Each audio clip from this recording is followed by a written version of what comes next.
হরে কৃষ্ণ। ওম নমো ভগবতে বাসুদেবায়। ওম নমো ভগবতে বাসুদেবায়। ওম নমো ভগবতে বাসুদেবায়। আমরা শ্রীমদ্ ভাগবতের প্রথম স্কন্দের শ্রীমান মহাপ্রভুর সংক্ষিপ্ত জীবন ও শিক্ষা, যেটা ছিল প্রভুপাদ লিখেছেন, তো তার থেকে আমরা ধারাবাহিকভাবে পাঠ করছিলাম। এটা প্রধানত তাদের জন্য যারা গ্রন্থ পড়তে পারেন না বা গ্রন্থ কিনতে পারেন না। হ্যাঁ, বিশেষ করে যারা গ্রন্থ পড়তে পারেন না তাদের জন্য আমরা এটা করছি, যাতে তারা শুনে শুনে শিখতে পারে এবং এইভাবে তারা দীক্ষা লাভের যোগ্যতা অর্জন করতে পারে। কারণ ইস্কনে দীক্ষা নিতে গেলে আপনাকে শ্রীমদ্ ভাগবতমের প্রথম স্কন্ধটা জানতে হবে।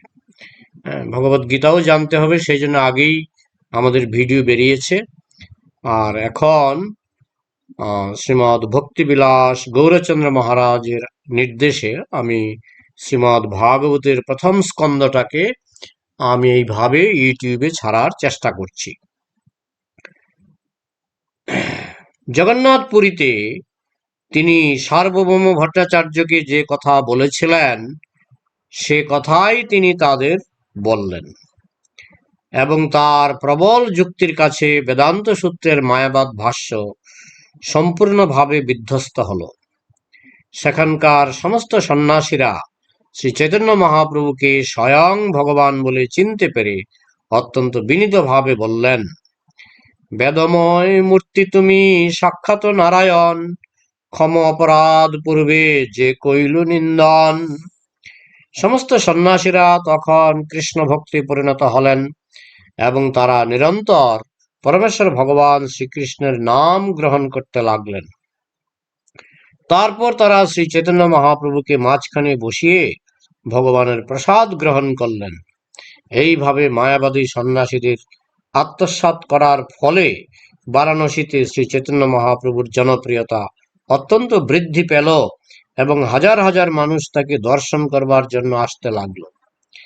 এইভাবে শ্রী চৈতন্য মহাপ্রভু অন্য সমস্ত আধ্যাত্মিক মতবাদকে পরাস্ত করে ভাগবত ধর্মের সর্বশ্রেষ্ঠত্ব প্রতিষ্ঠা করলেন। তারপর বারাণসীতে সকলেই সংকীর্তনের অপ্রাকৃত আনন্দে নিমজ্জিত হলেন। শ্রী চৈতন্য মহাপ্রভু যখন বারাণসীতে অবস্থান করেছিলেন তখন সনাতন গোস্বামীও তাঁর রাজকার্য থেকে অবসর গ্রহণ করে সেখানে তার সঙ্গে মিলিত হন। পূর্বে তিনি ছিলেন বাংলার নবাব হুসেন শাহের মন্ত্রী। রাজকার্য থেকে ছাড়া পেতে তাকে প্রথম একটু অসুবিধা ভোগ করতে হয়েছিল, কেননা নবাব তাকে রাজকার্য থেকে অবসর গ্রহণ করতে দিতে চাইছিলেন না। কিন্তু তবু তিনি সেখান থেকে পালিয়ে বারাণসীতে এসেছিলেন এবং শ্রী চৈতন্য মহাপ্রভু তাকে ভক্তিতত্ত্ব বিজ্ঞান সম্বন্ধে শিক্ষা দান করেন।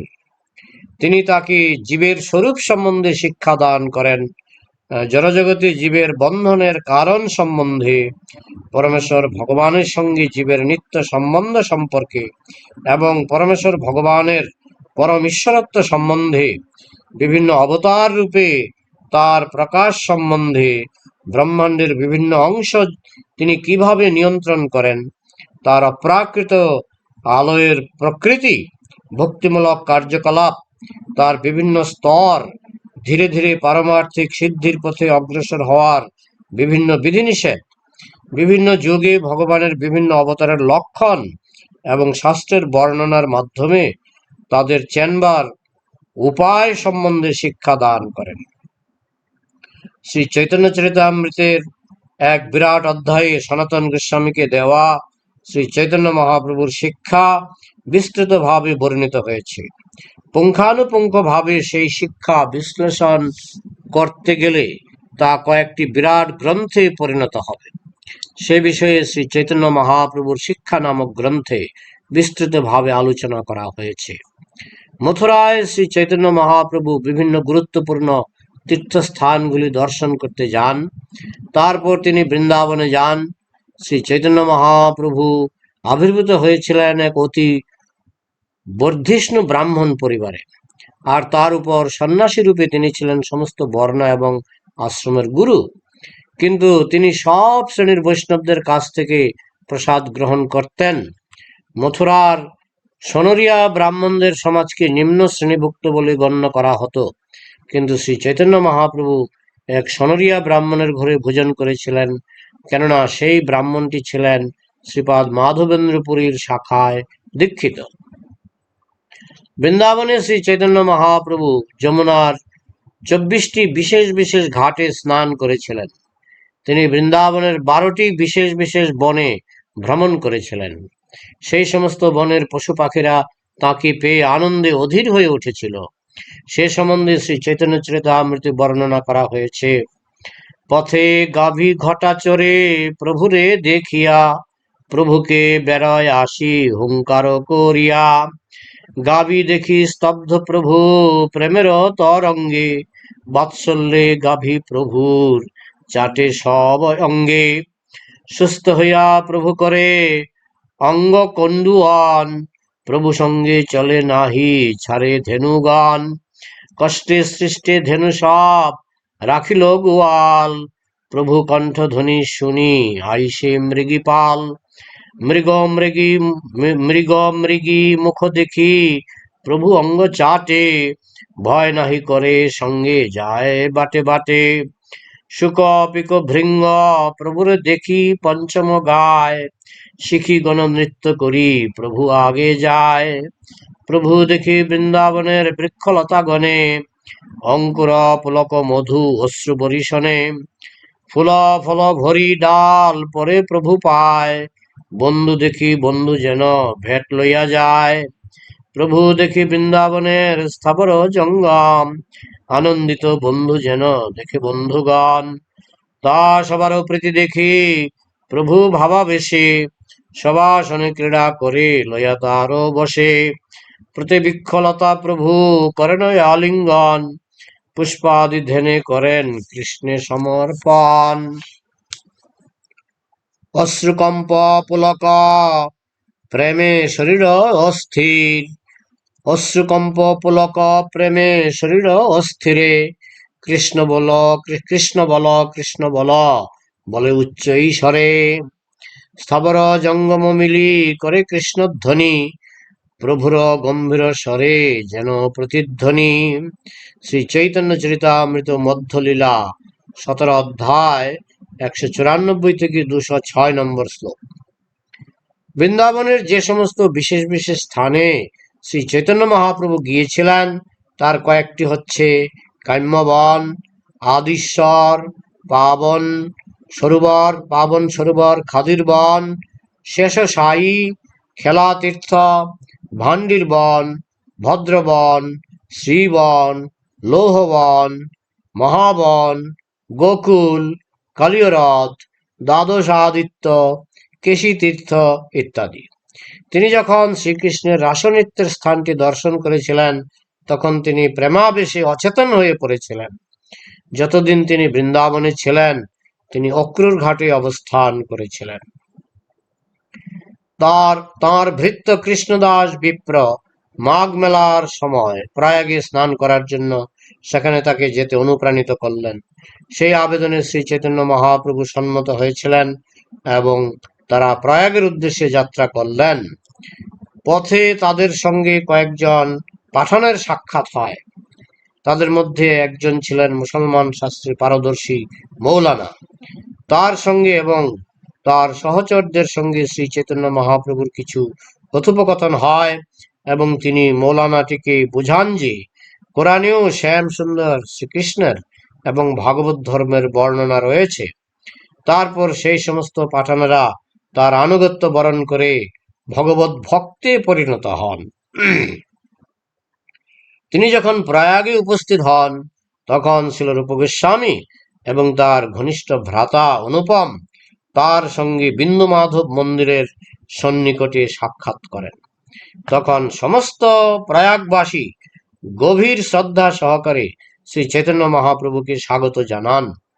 বল্লভ ভট্ট নামক এক ব্রাহ্মণ, যিনি প্রয়াগের অপর পারে আরাইল নামক গ্রামে বাস করতেন, শ্রী চৈতন্য মহাপ্রভুকে তার গৃহে অবস্থান করতে নিমন্ত্রণ করেন। কিন্তু তার বাড়িতে যাওয়ার সময় শ্রী চৈতন্য মহাপ্রভু যমুনায় ঝাঁপ দেন। তখন বহু কষ্টে বল্লভ ভট্ট শ্রী চৈতন্য মহাপ্রভুকে অচেতন অবস্থায় জল থেকে তোলেন এবং তার গৃহে তাকে নিয়ে যান। এই বল্লভ ভট্ট ছিলেন শ্রী চৈতন্য মহাপ্রভুর গভীর অনুরাগী, কিন্তু পরবর্তীকালে তিনি বল্লভ ভট্ট নামক একটি সম্প্রদায় তৈরি করেন। প্রয়াগে দশাশ্বমেধ ঘাটে শ্রী চৈতন্য মহাপ্রভু 10 দিন ধরে ছিল রূপ গোস্বামীকে ভক্তিতত্ত্ব বিজ্ঞান সম্বন্ধে শিক্ষা দান করেন। তিনি ছিল রূপ গোস্বামীকে বোঝান যে 84 লক্ষ বিভিন্ন জনিতে জীব ভ্রমণ করে, তাদের মধ্যে মনুষ্য জাতি হচ্ছে সর্বশ্রেষ্ঠ। সেই মনুষ্যের মধ্যে আবার সর্বশ্রেষ্ঠ হচ্ছেন তারা যারা বৈদিক নির্দেশগুলি যথাযথভাবে পালন করেন। তাদের মধ্যে হয় ধর্মাচারী, এবং সেই ধর্মাচারীদের মধ্যে অধিকাংশই কর্মনিষ্ঠ। এরকম অসংখ্য কর্মনিষ্ঠের মধ্যে একজন জ্ঞানী শ্রেষ্ঠ, আবার অসংখ্য জ্ঞানীর মধ্যে একজন বা দুজন কেবল মুক্ত, আর এরকম কোটি কোটি মুক্তের মধ্যে একজন কৃষ্ণ ভক্ত দুর্লভ। ছিল রূপ গোস্বামী ছিলেন ছিল সনাতন গোস্বামীর কনিষ্ঠ ভ্রাতা। তিনি যখন তার কর্ম থেকে অবসর গ্রহণ করেন, তখন তিনি 2 নৌকা বোঝাই স্বর্ণ তার সঙ্গে নিয়ে এসেছিলেন। এর থেকে বোঝা যায় যে তিনি কোটি কোটি টাকা উপার্জন করেছিলেন। আর শ্রী চৈতন্য মহাপ্রভুর চরণাশ্রয় গ্রহণ করার জন্য তিনি যখন গৃহত্যাগ করলেন, তখন তিনি তার সেই সম্পদের অর্ধাংশ ভগবানের সেবায় এবং তার ভক্তের সেবায় দান করেছিলেন। 1/4 তার আত্মীয় স্বজনদের দিয়েছিলেন এবং অপর 1/4 ভবিষ্যতের জন্য গচ্ছিত রেখেছিলেন। এইভাবে তিনি পরবর্তীকালে সমস্ত গৃহস্থদের জন্য এক আদর্শ দৃষ্টান্ত স্থাপন করে গিয়েছিলেন।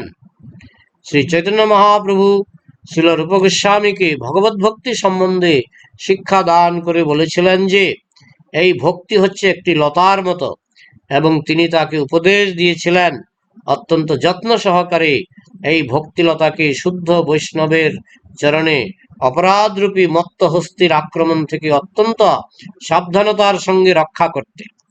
আর তাছাড়া সেই লতাটিকে ইন্দ্রিয় সুখভোগ, নির্বিশেষবাদের সাযুজ্য মুক্তি এবং হঠযোগ সিদ্ধির বাসনা থেকেও রক্ষা করতে হবে। এগুলি হচ্ছে ভগবত ভক্তির পথে প্রতিবন্ধক। তেমনি জীবহিংসা, লাভ, পূজা, প্রতিষ্ঠা, এগুলি হচ্ছে ভগবত ভক্তির বা ভাগবত ধর্মের পথে উন্নতি সাধনের প্রতিবন্ধক। শুদ্ধ ভক্তি যেন অবশ্যই ইন্দ্রিয় সুখভোগের বাসনা, সকাম কর্মের বাসনা এবং নির্বিশেষ ব্রহ্মজ্ঞানের কলুষ থেকে মুক্ত থাকে। সব রকমের উপাধি মুক্ত হয়ে হৃদয় যখন সম্পূর্ণভাবে নির্মল হয়, তখনই কেবল বিশুদ্ধ ইন্দ্রিয়ের দ্বারা সমস্ত ইন্দ্রিয়ের অধীশ্বর শ্রীকৃষ্ণের সেবা করা যায়। হৃদয়ে যতক্ষণ ইন্দ্রিয় সুখভোগের বাসনা থাকে অথবা পরমেশ্বর ভগবানের সঙ্গে এক হয়ে যাওয়ার বাসনা থাকে অথবা যোগ সিদ্ধির বাসনা থাকে, ততক্ষণ পর্যন্ত শুদ্ধ ভক্তি লাভ করার কোনো সম্ভাবনাই থাকে না। ভগবত ভক্তি দুটি স্তরে অনুশীলন করা হয়, যথা প্রাথমিক সাধনা এবং স্বতঃস্ফূর্ত অনুরাগ। সাধন ভক্তি অনুশীলন করতে করতে রতির উদয় হয়। রতি থেকে প্রেম, প্রেম বৃদ্ধির ফলে যথাক্রমে স্নেহ, মান, প্রণয়, রাগ, অনুরাগ, ভাব এবং সর্বোচ্চ স্তরে মহাভাবের উদয় হয়। ভগবত ভক্তির বিজ্ঞান শ্রীল রূপ গোস্বামী তার ভক্তিরসামৃত সিন্ধু গ্রন্থে বিশ্লেষণ করেছেন এবং আমরা তার বাংলা অনুবাদ করেছি। অপ্রাকৃত ভগবত ভক্তির 5টি স্তর রয়েছে। জড় জগতের বন্ধন মুক্ত হওয়ার পর পারমার্থিক উপলব্ধির যে স্তর, তাকে বলা হয় শান্ত। তারপর যখন ভগবানের দিব্য ঐশ্বর্য সম্বন্ধে অপ্রাকৃত জ্ঞানের বিকাশ হয়, তখন ভক্ত দাস্য রসে ভগবানের সেবায় যুক্ত হন। 3 নম্বর, এই দাস্য রস বর্ধিত হয়ে ভগবানের প্রতি শ্রদ্ধা মিশ্রিত ভ্রাতৃত্ব বোধের বিকাশ হয় এবং তারও ঊর্ধ্বে ভক্ত ভগবানকে তার সমবয়সী খেলার সাথী বলে মনে করেন। এই দুটি স্তরকেই সখ্য ভক্তির স্তর বলা হয়। 4 নম্বর, ভগবত ভক্তি আরো বর্ধিত হয়ে ভক্তের হৃদয়ে ভগবানের প্রতি বাৎসল্য স্নেহের যে বিকাশ হয় তাকে বলা হয় বাৎসল্য ভক্তি। 5 নম্বর, তারও উপরে হচ্ছে মাধুর্য প্রেম, এবং এই স্তরটিকে ভগবত ভক্তির সর্বোচ্চ স্তর বলে গণ্য করা হয়। এই স্তরগুলি প্রকৃতপক্ষে অপ্রাকৃত এবং তাদের মধ্যে গুণগতভাবে কোনো ভেদ নেই। এইভাবেই শ্রী চৈতন্য মহাপ্রভু শ্রীল রূপ গোস্বামীকে ভগবত ভক্তি তত্ত্ব বিজ্ঞান সম্বন্ধে শিক্ষাদান করেছিলেন এবং তাকে বৃন্দাবনে শ্রীকৃষ্ণের অপ্রাকৃত লীলাবিলাসের স্থানগুলি যা লুপ্ত হয়ে গেছিল উদ্ধার করার দায়িত্বভার অর্পণ করেন। তারপর শ্রী চৈতন্য মহাপ্রভু বারাণসীতে ফিরে যান এবং সেখানে মায়াবাদী সন্ন্যাসীদের উদ্ধার করেন এবং শ্রীল রূপ গোস্বামীর জ্যেষ্ঠ ভ্রাতা শ্রীল সনাতন গোস্বামীকে ভগবত ভক্তি তত্ত্ব বিজ্ঞান সম্বন্ধে শিক্ষা দান করেন। সে কথা আমরা পূর্বেই আলোচনা করেছি। শ্রী চৈতন্য মহাপ্রভু লিখিতভাবে তার শিক্ষা কেবল 8টি শ্লোকের মধ্যে রেখে গেছেন। সেই শ্লোকগুলি শিক্ষাষ্টক নামে পরিচিত। তার অপ্রাকৃত শিক্ষা বিশদভাবে লিখে রেখে গেছেন তার মুখ্য অনুগামী বৃন্দাবনের 6 গোস্বামী এবং তাদের শিষ্য প্রশিষ্যরা। শ্রী চৈতন্য মহাপ্রভু প্রদত্ত যে তত্ত্ব দর্শন তা সর্বশ্রেষ্ঠ এবং তা যে এই যুগের যথার্থ ধর্ম সে কথা পৃথিবীর সমস্ত তত্ত্বজ্ঞানী মনীষীরা এক বাক্যে স্বীকার করে গেছেন। এই ধর্ম বিশ্ব ধর্ম রূপে সমগ্র ব্রহ্মাণ্ড জুড়ে ব্যক্ত হওয়ার শক্তি সমন্বিত। শ্রীল ভক্তি সিদ্ধান্ত সরস্বতী গোস্বামী মহারাজ এবং তার পদাঙ্ক অনুসরণকারী অনুচরেরা যে এই ধর্ম প্রচারের দায়িত্বভার গ্রহণ করেছেন তাতে আমরা প্রবলভাবে আনন্দিত হয়েছি। আমরা উদ্গ্রীব হয়ে সেই শুভ দিনের প্রতীক্ষা করছি যেদিন শ্রী চৈতন্য মহাপ্রভু প্রবর্তিত ভাগবত ধর্ম বা প্রেম ধর্ম সমস্ত পৃথিবী জুড়ে প্রসারিত হবে এবং সমস্ত জগৎকে তা অপ্রাকৃত শান্তির দিব্য আনন্দে প্লাবিত করবে। শ্রী চৈতন্য মহাপ্রভুর শিক্ষাষ্টকম। 1 নম্বর, চিত্তরূপ দর্পণের মার্জনকারী, ভবরূপ মহাদবাগ্নির নির্বাপনকারী, জীবের মঙ্গল রূপ গৈরব চন্দ্রিকা বিতরণকারী, বিদ্যাবধূর জীবনস্বরূপ আনন্দ সমুদ্রের বর্ধনকারী, পদে পদে পূর্ণ অমৃত আস্বাদন স্বরূপ এবং সর্বস্বরূপের শীতলকারী শ্রীকৃষ্ণ সংকীর্তন বিশেষ রূপে জয়যুক্ত হন। 2 নম্বর, হে ভগবান, তোমার নামই জীবের সর্বমঙ্গল বিধান করেন। এই জন্য তোমার কৃষ্ণ গোবিন্দ আদি বহুবিধ নাম তুমি বিস্তার করেছ। সেই নামে তুমি তোমার সর্বশক্তি অর্পণ করেছ এবং সেই নাম স্মরণের কালাদি নিয়ম বিধি বা বিচার করনি। হে প্রভু, এইভাবে কৃপা করে জীবের পক্ষে তুমি তোমার নামকে সুলভ করেছ। তবু আমার নাম অপরাধ রূপ দুর্দৈব এমনই প্রবল যে তোমার সুলভ নামেও আমার অনুরাগ জন্মাতে দেয় না। 3 নম্বর, যিনি তৃণাপেক্ষা আপনাকে ক্ষুদ্র জ্ঞান করেন, যিনি তরুর মতো সহিষ্ণু হন, নিজে মান শূন্য হয়ে অপর লোককে সম্মান প্রদান করেন, তিনি সর্বদা হরিকীর্তনের অধিকারী। 4 নম্বর, হে জগদীশ, আমি ধন জন বা সুন্দরী রমণী কামনা করি না। আমি কেবল এই কামনা করি যে জন্মে জন্মে তোমাতেই আমার অহৈতুকী ভক্তি হোক। 5 নম্বর, ওহে নন্দনন্দন, আমি তোমার নিত্য কিঙ্কর দাস হয়েও সকর্ম বিপাকে বিষম ভবসমুদ্রে পড়েছি। তুমি কৃপা করে আমাকে তোমার পাদ পদ্ম স্থিত ধূলি সদৃশ রূপে চিন্তা করো। 6 নম্বর, হে নাথ, তোমার নাম গ্রহণে কবে আমার নয়ন যুগল গলদস্যু ধারায় শোভিত হবে। বাক্য নিঃসরণের সময়ে বদনে গদগদ স্বর নির্গত হবে এবং আমার সমস্ত শরীর পুলকিত হবে। 7 নম্বর, হে গোবিন্দ, তোমার অদর্শনে আমার নিমেষ সমূহ যুগবৎ বোধ হচ্ছে, চক্ষুদয় মেঘের মতো অশ্রু বর্ষণ করছে এবং সমস্ত জগৎ শূন্য প্রায় বোধ হচ্ছে। এই পাদরতা দাসীকে কৃষ্ণ আলিঙ্গন পূর্বক পেষণ করুন। 8 নম্বর, এই পাদরতা দাসীকে কৃষ্ণ আলিঙ্গন পূর্বক পেষণ করুন অথবা অদর্শন দ্বারা মর্মাহতই করুন। তিনি আমার সঙ্গে যেরকম আচরণই করুন না কেন, তিনি সর্বদা আমারই প্রাণনাথ। এখানেই শিল প্রভুপাদ বর্ণিত শ্রীমন মহাপ্রভুর সংক্ষিপ্ত জীবনীয় শিক্ষা সমাপ্ত হলো। আমরা আগামীকাল থেকে আমরা শ্রীমদ্ ভাগবতের প্রথম স্কন্দের প্রথম অধ্যায়ের 2য় শ্লোক আমরা শ্রবণ করব।